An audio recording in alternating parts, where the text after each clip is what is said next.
ইসলামী ঘরানার মূল দলগুলা বা বড় বড় দলগুলা বা জনগণের কাছে গ্রহণযোগ্য দলগুলা একসাথে আল্লাহ যদি চাইতো তারা ক্ষমতায় আসতে পারেন, এটা আমার কাছে মনে হয়। কারণ জনগণের পালস বা জনগণ যেটা চাচ্ছে, এবং বিভিন্ন জরিপ দেখতে পাচ্ছি যে জরিপগুলা প্রথম আলোর মতো পত্রিকাও জরিপ করেছে, যদিও প্রথম আলোর পত্রিকার জরিপকে আমি খুব বেশি নিজে গুরুত্ব দিই না। ক্রাইটেরিয়ার লিডারশিপ, সৎ লিডারশিপ যদি খুঁজেন আপনি জামাতে পাবেন, ইসলামী ঘরানা দলগুলোর ভিতরে সৎ লিডারশিপ পাবেন। অন্য দলগুলোর ভিতরে অতীতের ট্যাগ রেকর্ড এটা বলে না।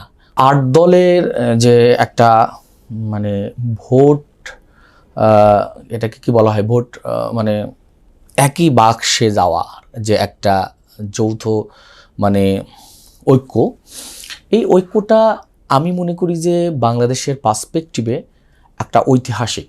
এজন্য ঐতিহাসিক যে এখানে ইসলামী ঘরানার মূল যে শক্তিগুলা সেটা এখানে আছে। জামাত ইসলামী আছে, ইসলামী শাসনতন্ত্র বাংলাদেশ তারা আছেন, অর্থাৎ চরমনার সংগঠন আছেন, এবং মামুনুল হকের মতো ব্যক্তিদের সংগঠন আছে।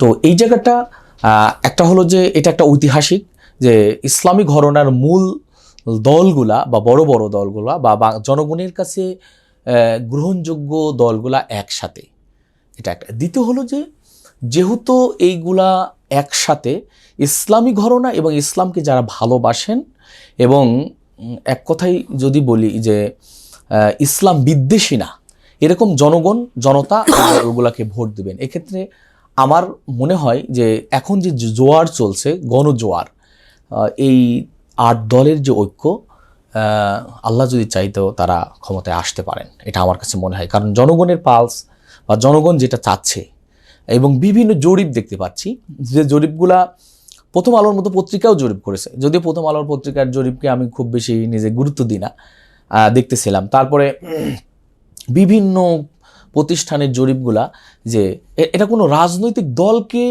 সরাসরি ইন্ডিকেট না করলেও জনগণের দাবি হলো সৎ দক্ষ মানুষগুলা, যে মানুষগুলা সমাজে সৎ, যে মানুষগুলা হলো যে সমাজে অপরাধ করবে না, যে মানুষগুলা জনগণের প্রত্যাশা পূরণ করতে পারে। তো এরকম নানা ক্রাইটেরিয়া, যে ক্রাইটেরিয়ায় মানুষ চায়, তাহলে সেই ক্রাইটেরিয়ার লিডারশিপ, সৎ লিডারশিপ যদি খুঁজেন আপনি জামাতে পাবেন, ইসলামী ঘরানা দলগুলোর ভিতরে সৎ লিডারশিপ পাবেন। অন্য দলগুলোর ভিতরে অতীতের ট্যাগ রেকর্ড এটা বলে না, অতীতের ট্যাগ রেকর্ডগুলা মানে অন্য মেসেজ দেয়।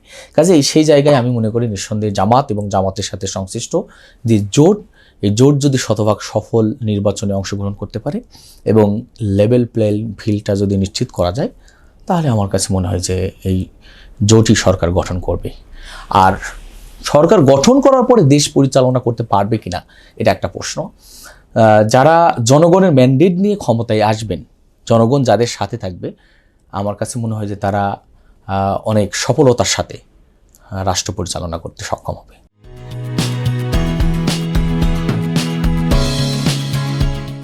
ইউএফটি ফার্স্টের সাথে ট্রেড করুন যে কোনো জায়গা থেকে, ক্যাম্পাসে ক্লাসের ফাঁকে, ঢাকার জ্যামে বসে কিংবা ঘরে বসে। ট্রেডিং এখন হাতের মুঠোয়, তাই ট্রেড করুন যখন খুশি, যেখানে খুশি।